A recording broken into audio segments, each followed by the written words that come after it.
G'day guys, JB here, coming at you with a fortnightly wrap of the NBA. Been a massive couple of weeks personally for me, so I'm going to do a brief little recording here. That's all I've got time for, but hoping to cover each team. Start with the bottom of the East, working my way to the top there, and then bottom of the West, working to my way to the top there. So we'll start with Orlando. Obviously Orlando, bottom of the Eastern Conference. And ultimately Cole Anthony and Franz Wagner, they are clearly the leaders of that team. Cole Anthony really stuffing the stat sheet with a couple of games, and Franz Wagner really making an impact early on his NBA career. For me, both long-term NBA prospects. I don't think there's a doubt that Cole Anthony's got plenty going for him, and obviously only early signs, and you don't like to sort of gauge your rookies until later on in their career, but Franz Wagner very much showing that he will be a long-term NBA prospect. The only issue I have is that I feel they're going to be short-term magic men. Orlando need to try and find themselves a key piece or a marquee piece. Now, don't get me wrong, I think that they can have Cole Anthony as a key piece, but history is showing that, things probably aren't going to work out too well for those two in Orlando. Yeah, they'll be great as individuals. Yeah, they've got big contracts somewhere else, but their best two centerpieces, realistically, of the last 20 years have been Nikola Vucevic and Dwight Howard, and both pulled stumps or were traded reasonably promptly when better offers come to terms. Moving on to Detroit, it's good to see Cade Cunningham slowly working his way into the association. Didn't start out great, but of course, he is only 8 games into a career, and if you're drafted as high as Cade Cunningham was, a lot of expectation that you're going to play 1,000 games in your career. Long way to go, yep. Again, slowly working his way into the association, into the season, but he's doing what he needs to do there. But ultimately, they're in serious need of some senior roster presence. They're a young team who are looking to build. My only concern there, much like Orlando, is are you going to have these people and these players, your Sadiq Beys, your Jeremy Grants, and your Cade Cunninghams, are they eventually going to jump ship and their numbers represent a better contract or a better offer? Who knows? I just hope they're not toiling down the bottom for too long, or in a situation where, okay, you're going to get 5-6 years out of these guys. You're not going to make too much progress as a team. A floundering playoff team, you don't sign a big name, you don't get any senior presence, and you're back to a rebuild stage. And let's be honest, Detroit's not the most appealing market in the world. Moving on to Indiana, they are third last in the conference. Miles Turner is finally being noticed for his play. For the last 2 seasons, I think Miles Turner's been criminally underrated as a big and as a defensive big in particular, but he's finally getting noticed, and took a stoush with a guy who's won 3 of the last 4 Defensive Player of the Year awards to be noticed. I think Rick Carlisle's still working on some team chemistry there. He is a new coach to a team, has essentially only played 15 games with them, but there is still a lot of work to do. And another big key there as well, their backcourt of Brogdon and LeVert has played very limited games with each other, and that is ultimately hurting them as well. There is a bit of a positive there as well. I have really enjoyed the play of Chris Duarte, 14 games, 14 points a game, 4 rebounds, 2 assists, rookie shooting over 40% from deep. He has been solid in his performances, and one would argue close to one of their 3-4 best players this season. But yeah, still a bit to do there for Indiana. But again, they're getting limited minutes out of one of the better tandems at the guard position in the league. For Atlanta, for me, some strange rotations for them. TLC, Timothy Luwawu-Cabarrot, he has had some serious contributions the last 2 seasons off the bench for his team. However, now in Atlanta, limited minutes, unless he's injured or there's a real concern. I don't know why he's not being used as a rotational piece. Fallen well below 500 at the moment. They're really dragging in a tough conference. And I think unless they're going to show some signs of life before December, you're probably going to see some chess pieces move. And I don't know whether they're going to do too much. The East has proven to be a really tough conference this year. And with the rule changes, Trae Young's not adjusting as well. They're not utilising the same bigs that they were last year. So on struggle street a bit Atlanta, but I'd like to see them lift in the next few weeks. Milwaukee, honestly, they've been savaged by the fact that Middleton, Holiday and Lopez have played limited to no games. Bobby Portis, limited to no games. Giannis is still driving hard, and the fact that they're still somewhat in touch with the play-in, despite the fact that you could argue 4 of their 5 starting 5 of their championship team, albeit without PJ Tucker, who's now in Miami, but 3 of their 5 championship starters and their 6th man who played little to no game time together, along with Giannis, who's pouring in points. Milwaukee will be fine. They're going to play a long way from behind the 8 ball, so look for them to maybe look at that top 4 seed as the best they're going to do this season. But they should be fine. Now, if COVID and injuries do not prevail in their favour, that's a whole other question. But we will see how that one pans out for them. For Toronto, it's good to see some signs of life out of Fred VanVleet and OG Anunoby. It's good to see Scotty Barnes as a solid rookie. And I think Pascal Siakam's still a fair month away from a decent assessment as to where his game is at the moment. He's going to need to lift there as well. But Toronto within that playing seed. And they're trying to do their best as well, it must be said. Not necessarily the easiest thing for them to do. They don't have a superstar. They haven't had a consistent performing superstar. Arguably lost their most, I will say, longest tenured franchise player of all time. Most recognisable long tenured franchise player of all time in Cole Lowry. He's a big out as well. But at the same time, they're competitive. They've got a young core. And it is a matter of Siakam and VanVleet now proving why their contracts are worth the ink they're printed on and the paper they're printed on. So we'll see where they go to. But playing tournament, I think, for me, is certainly their limit still. You have Boston. Big factor is the fact Jaylen Brown has played just 8 games. And on top of that, you have to consider that they are at 500 and 3 of their defeats have come at a margin of a basket or less. So your real question is there, can the two-headed dragon, when they're together, coexist and win games? And number 2, can they deliver down the stretch in close games when they need to? It'll be the ultimate difference for me between being a playing team and a playoff team. And if they're a genuine playoff team, then, again, can that two-headed monster in Tatum and Brown really get things going, and can they deliver down the stretch? For me, the 2 key questions at the moment for Boston. Moving over to Philadelphia, started the season 8-2, absolutely on fire, but have lost their last 4. They have been without Matisse Thybulle and, of course, Joel Embiid. So their 2 best defenders have not been on the squad. I don't care which squad you are, you lose your 2 best defenders and you are in trouble. Tobias Harris also having missed time is key. So 2 of their 5 starters and realistically their 2 leading scorers have not been with the team. Ben Simmons has not played a game. Not that I think that is an overwhelming factor when you consider his lack of offensive production. But when your 3 best defenders, if you include Simmons, 3 of your best 5, if you include Simmons in that, but certainly your 2 best defenders currently active in Embiid and Thybulle aren't playing, 2 of your starting 5 and your 2 bigs essentially in Embiid and Harris aren't playing, you are going to struggle. So 4-game slump, they are 2 above 500 still. And healthy, I think Philadelphia are still going to be amongst it in the East. For Charlotte, it's great to see that Miles Bridges and LaMelo Ball are leading the way. That young brigade in Charlotte doing what it needs to do and doing what it can do best, providing highlights, big dunks, big passes. LaMelo stuffing the stat sheet, Bridges with a breakout season. Certainly, in my opinion, very close to, if not the most improved player in the league. Gordon Hayward with a bit of hamstring trouble at the moment, but it's good to see him and Oubre Jr. chipping in where they need to. Terry Rozier is certainly not scary Terry at the moment, but to have some veterans, by comparison that is, in Hayward and Oubre Jr. on the team, guiding Bridges and Ball, Charlotte certainly outperforming where I thought they would be. Playing team or a team that causes some disruptions, everything considered on some back-to-back nights or when a team is off is one thing, but a genuine playoff team as they sit right now, certainly something I wasn't expecting. Of course, we're only about 20% of the way through the season, but things are looking promising. Moving over to New York, for me, ultimately, start hitting shots. Don't worry about bulk scoring. Bulk scoring at the moment is what's killing New York.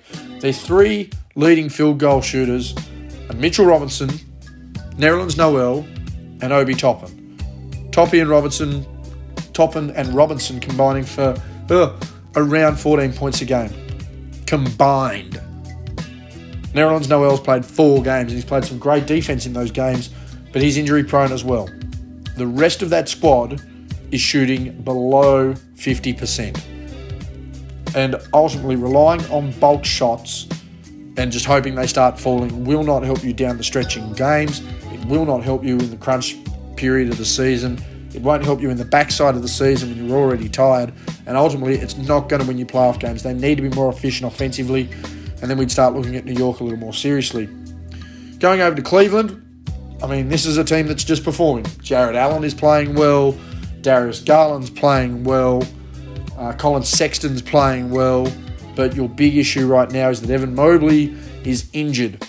And having exceeded expectations as a rookie and being a lead rookie in the team, and certainly a lead rookie in the league, that is going to be a major out for them. And to me, they've already exceeded expectations the way they've started their season. Their best start as a side at any point without LeBron James since, LeBron James was drafted. So positive signs there in Cleveland. They do have some young ballers and guys who can play, but again, they're going to need to really make sure that they don't drop off without Mobley. They're going to need Allen to step up once again. But Cleveland really exceeding expectations. I don't think that's a doubt to anyone. Heading over to Miami, they're on the right track. For me, this was about the year we started to expect Miami to be an Eastern Conference finalist, pushing to that NBA Finals sort of brink or being in the NBA Finals. The bubble helped them tremendously, no doubt about that. They got through with an 11 and at one point they were 11-0. Went to the finals with a 12-1 or 12-2 record before they got beat. But I mean, this is a side in Miami that was tracking at that stage pre-COVID lockdown, pre-bubble, to be a side that by year 3 of this lineup, year 4 of this lineup, to be an Eastern Conference finalist, an NBA finalist. And I thought last year hurt them. I thought they had regressed, and I thought that was restarting. How wrong I was. Tyler Hero with a bounce-back season, complementing everything they do offensively and defensively. They are a dog team that chases hard with a bit of grit, a bit of mongrel, and a bit of physicality as well. Now, obviously, that physicality to Jokic, not really what they were looking for, but at the same time, they've got a bark and a bite about the Miami, as a lot of good Pat Riley teams, or, Sproul the coach, obviously, but Pat Riley orchestrated that roster and that team. And they are playing really, really well. And again, really on track to continue their development and grow at the pace they need to. Brooklyn, they're a 3rd seed. KD's on a pace of MVP. Massive shooting splits for him. He has been super efficient, and he is, back to scoring the same way he was as a member of the Oklahoma City Thunder. You've got Patty Mills, who's leading the charge off the bench. He is a perennial 6-man contender, and from a consistency standpoint, has probably been their 2nd most consistent player this season. My only question, honestly, is can James Harden get healthy? Can he stay healthy? Can he avoid injury? And can he contribute consistently? James Harden will not win you a championship as a lead option. James Harden has consistently proven that he is a 2nd-round exit player as your lead option. But if he's going to come in, he's going to facilitate to Kevin Durant. He's got Patty Mills hitting from the outside at almost 50% a clip. Joe Harris can shoot the air out of the ball as well. He's a great shooter, one of the better marksmen in the league.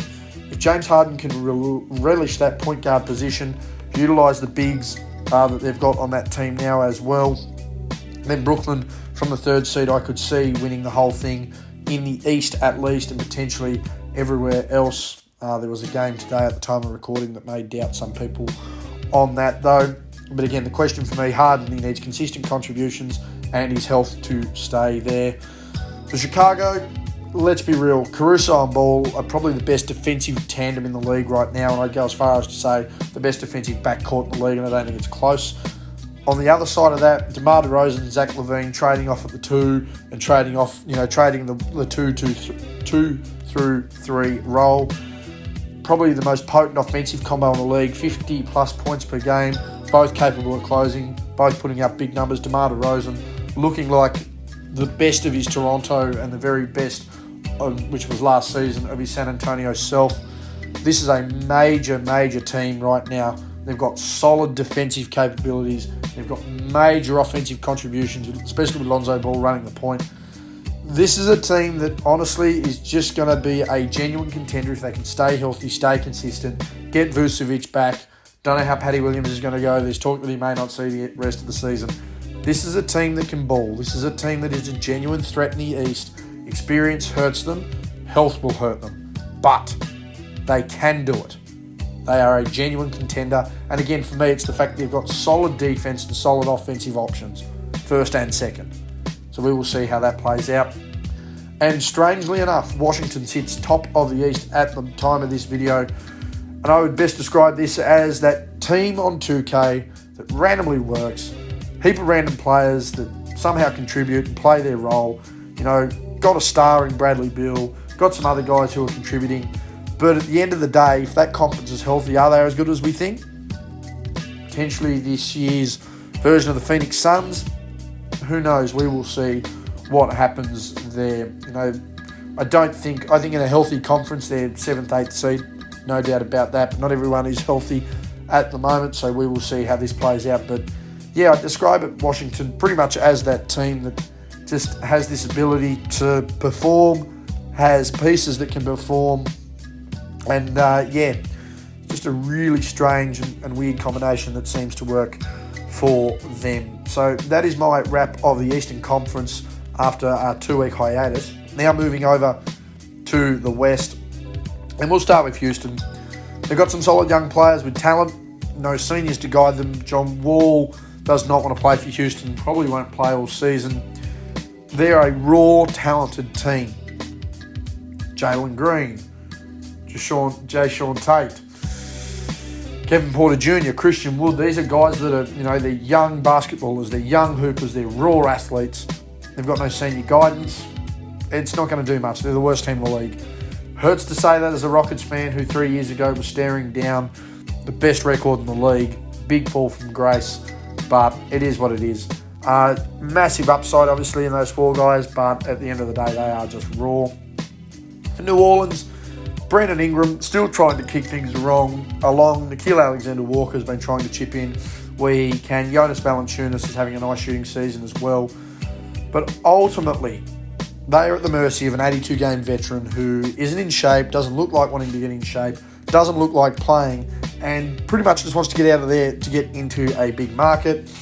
And New Orleans ultimately has put themselves in this situation ever since the Anthony Davis situation some 3 seasons ago. So we will see how this one plays out. I do feel for Ingram, and I certainly feel for Valanciunas, who started to get some consistent basketball under his belt last season and has showed spurts of that again this season. But when you're at the mercy of an 82-game veteran, then you're always going to struggle as a franchise. And again, you're in New Orleans. Not a great basketball town when you think about it. State of Louisiana, a bit different. But I would not have said that New Orleans, the city itself, was a great market for hoopers.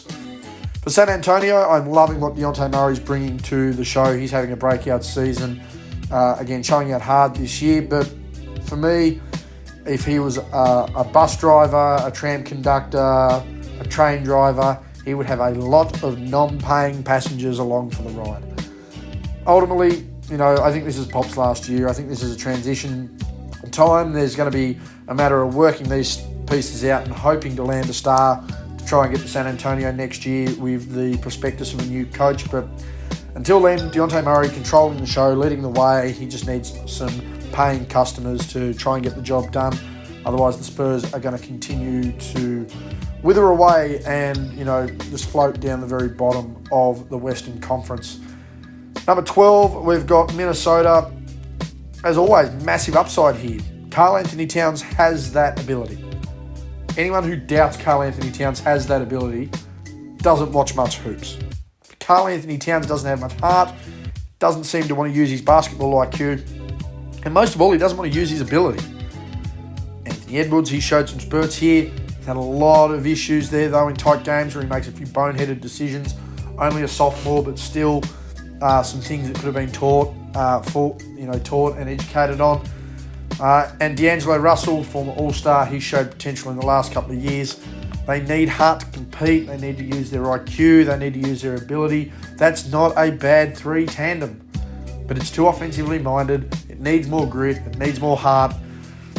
And again, that's great to watch the fact that you might have a trio score 65, 70 points between them.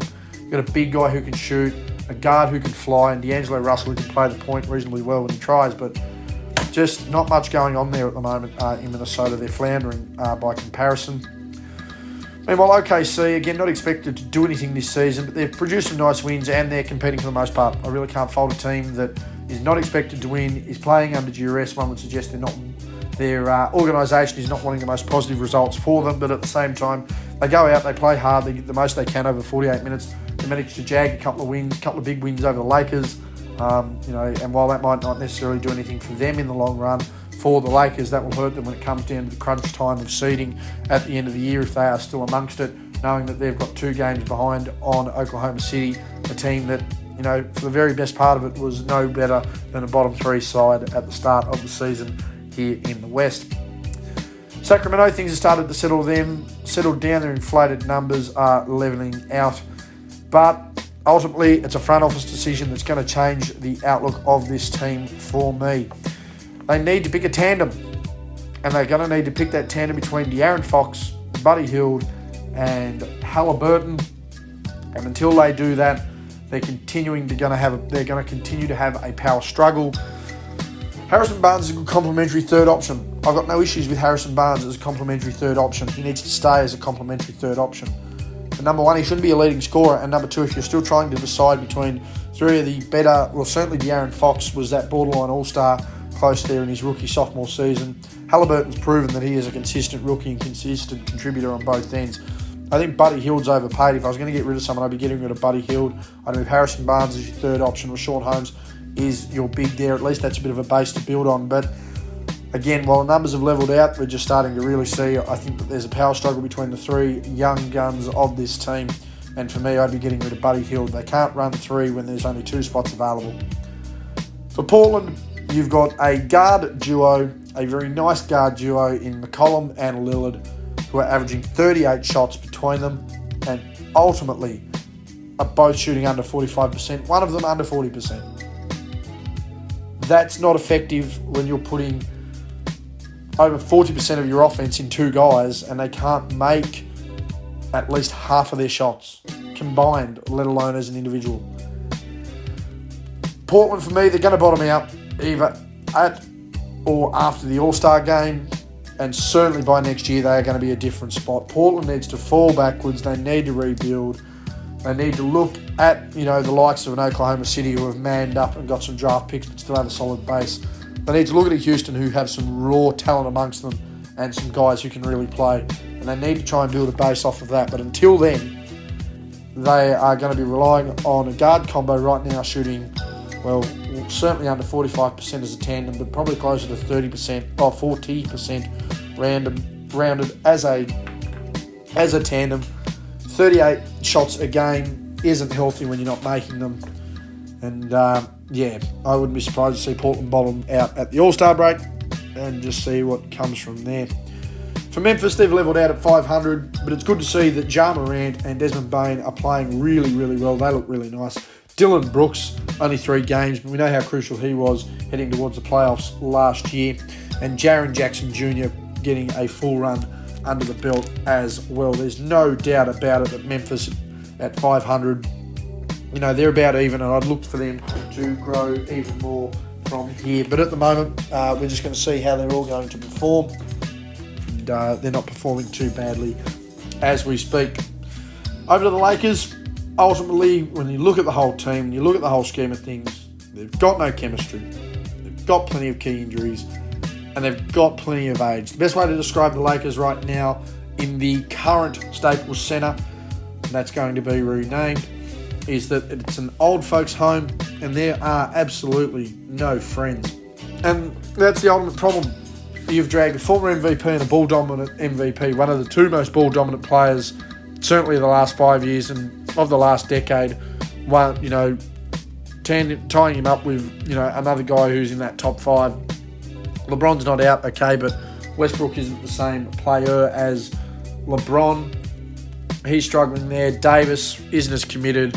It's pretty sad that consistently the best player I can think of on the Lakers this year has been Carmelo Anthony. Well, I don't think he's been their best player. I think he's been their most consistent player. And Anthony Davis arguing with different things and only minute things really isn't helping the team there either. Again, no chemistry, plenty of injuries, lots of age. It's like an old folks' home where no one is friends with the other. Moving over to Denver, I'm going to make the statement now. Nikola Jokic may be the biggest stat-stuffing big we have seen in the NBA since Wilt Chamberlain. It's not a stretch. but my goodness, does that man like filling up a box score. You know, they're currently sitting at, what, a 6th seed right now without Will Barton and certainly without Michael Porter Jr. Jamal Murray likely to come back in the back end of the season. But what's his fitness going to be? What's his level going to be? We don't know. I think 6th seed's correct right now for Denver. It's a one-man show out there. And when you're missing 2 key cogs to the wheel as well, you've got to take that into account and just suggest that they're not doing too bad. For the Clippers, I'll be up front here. Paul George may well be the MVP if he can get his team continually running as they are and push them into a top 4 seed. He's had a season like this in Oklahoma City some 2-3 seasons ago. He had a season like this in Indiana prior to the leg break or just after the leg break. And that's something you've got to consider. But the Clippers are without Kawhi Leonard. For me, Kawhi is a top 50 player all time. I have no issue in saying that. A guy with 2 Defensive Player of the Year awards, a guy with 2 Finals MVP awards. Massive out to lose a guy like that. But Paul George is just finding a way to get it done offensively and defensively. And he's getting the team involved as well. That's the big promise out of this team overall. And yeah, I just think that you've got Paul George in an MVP caliber season and certainly will be in a position to win an MVP trophy if they finish in the top 4. Utah continue to be Utah. Once again, solid team, solid chemistry, continue to produce in the regular season. They did have that scuffle against Indiana, but at the same time, they're a team that's projected to win 50 games. They're a team that has little to no chemistry issues. They've got guys who, if they have a half night, are so happy to see someone else play well. They've got a reasonable amount of depth for a regular season team. They'll be 50 wins, I've got no doubt about that. But again, it's just going to be a matter of seeing how things pan out and how things go. Rudy Gobert's a liability on the offensive end. He's also a defensive liability when teams, are able to play some good screen and roll. He's not able to get out or gets beaten off the dribble. So we will see. Utah, a 50-win team, no doubt about it. Top 3, top 4 in the West. Don't think that's any issue. But again, good chemistry and good results their way. Dallas at the moment is a different kettle of fish. They're a top 3 seed with Luka Doncic playing some mad stat-stuffing basketball. And his form screams that he's an MVP chance. You're a top 3 team in the league. Everyone likes Luka, or he's very much well-liked. He's had some big games, some big moments this year already. Injury may be a concern, and if he is out for an extended period, what do the Mavericks look like? But at the end of the day, Luka stuffing the stat sheet, Dallas being a top 3 team is pretty much almost all the ammunition that he needs to be an MVP candidate. We will see how that plays out for them. At number 2 is the Suns. They're on a massive winning streak. Chris Paul's having a throwback season. And one has to question, does this justify at the moment, certainly the form they've got, it's not looking too bad. But does this justify the idea that when they went to the finals last year, it was no joke? And I do ask that simply because you look at everybody who's left that Lakers team since last year, they've thrived in an abundance. The 2 guys that have not thrived are the guy who's currently out injured and the guy who blamed everyone else for a loss the other day. To me, it's just making a lot of sense that Phoenix aren't that bad of a team. I think they will justify their run with a deep run this year. Again, everyone's going to argue, well, they didn't run into the Lakers when they were healthy. Well, that's all well and good, but that's not Phoenix's fault. They're not healthy. So we will see. Chris Paul, a genuine throwback here, and some of the best basketball we've seen Chris Paul play in the last 5-6 years, even better than last year in my opinion. And finally, we've got the Golden State Warriors. We've got shooting. We've got ball movement. We've got defense. And we have the MVP of the league in Steph Curry. Klay Thompson is going to come back. And even if Klay Thompson is 50% of the actual player he was, Klay Thompson has the ability to score without dribbling the basketball. Not many players in the history of the game can say they could go back into the league after the injuries this man has had and said that, well, yep, I'm still a genuine threat to score and I don't even need to move. I just need to know, and it's the only genuine question I've got, is if I can hear a phone in the background, deep in the background right now. Because if I can, and it's a call from the Golden State Warriors, there's a fair chance that's what that ring is all about. And that's all I'll say about that one. Anyway, guys, that's been me. Thank you very much for tuning in the video. That has been my wrap of the last 2 weeks for the association. Hit like on the video, subscribe to the channel, leave a comment, let me know what you've thought of the last fortnight in the NBA. You can follow me on Twitter, Justin_G_. _Bryan. You can also find my Facebook, JB's NBA. You can also find my highlights channel, JB's Highlights and Mixtapes, where I will be slowly uploading the different performances across the association as well. But that has been my 2-week wrap of the NBA since we last spoke. That's been me, guys. I'm out.